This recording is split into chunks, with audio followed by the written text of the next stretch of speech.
अच्छा, हम बात करेंगे व्हाइट लेबल और माइक्रो प्राइवेट लेबल या प्राइवेट लेबल में क्या डिफरेंस है। कुछ लोग व्हाइट लेबल को होलसेल बोल रहे हैं।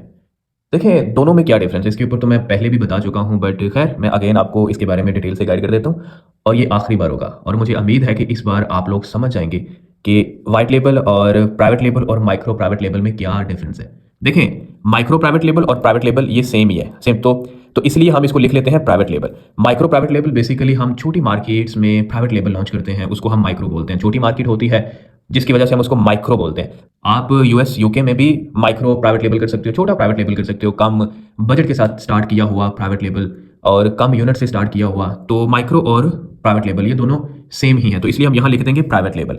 और यहाँ पे हमारे पास है व्हाइट लेबल। अब हम बात करते हैं कि क्या डिफरेंस है व्हाइट लेबल में और प्राइवेट लेबल में। क्या डिफरेंस है देखें, इसके अंदर ट्रेडमार्क रजिस्टर्ड नहीं होता और इसमें आप रजिस्टर करते हो बस, और कोई फर्क नहीं है, और कोई भी फर्क नहीं है, ठीक है।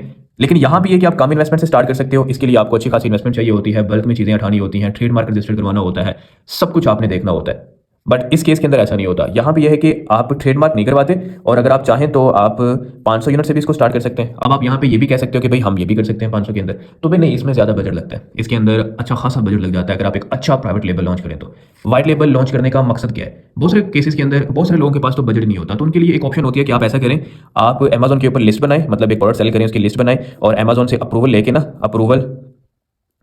अप्रूवल लेकर जो है ना, आप किसी नाम के अंडर वहाँ एक लिस्ट बनाएं। लेकिन जिस नाम के अंडर आप लिस्ट बनाओगे वो रजिस्टर्ड नहीं होना चाहिए, ताकि बाद में आप उस व्हाइट लेबल को प्राइवेट लेबल में कन्वर्ट कर सकें।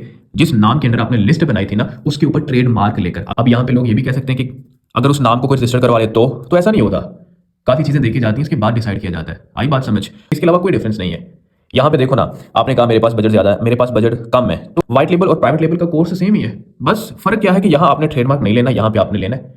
तो ये आपका प्राइवेट लेबल नहीं है क्योंकि इसमें ट्रेडमार्क रजिस्टर नहीं है। तो जो ब्रांड रजिस्टर ही नहीं है आपका, तो आप ये नहीं कह सकते कि वो मेरा खुद का ब्रांड है या मेरा खुद का प्राइवेट लेबल है। नहीं, प्राइवेट लेबल आपका तब होगा जब आप उसको रजिस्टर करवाओगे, ट्रेडमार्क आप उसके ऊपर लोगे, और बाकी कुछ भी डिफरेंस नहीं है। बार बार इसीलिए बोल रहा हूं क्योंकि आप लोग नहीं समझते।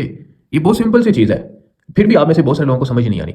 प्राइवेट लेबल और व्हाइट लेबल कोर्स सेम है, इनका चीजें सारी सेम है। यहाँ पे ट्रेडमार्क आप रजिस्टर नहीं करवाते, यहाँ पे आपने करवाना होता है। तो बाकी सारे जो स्टेप्स होते हैं ना, वो सेम होते हैं।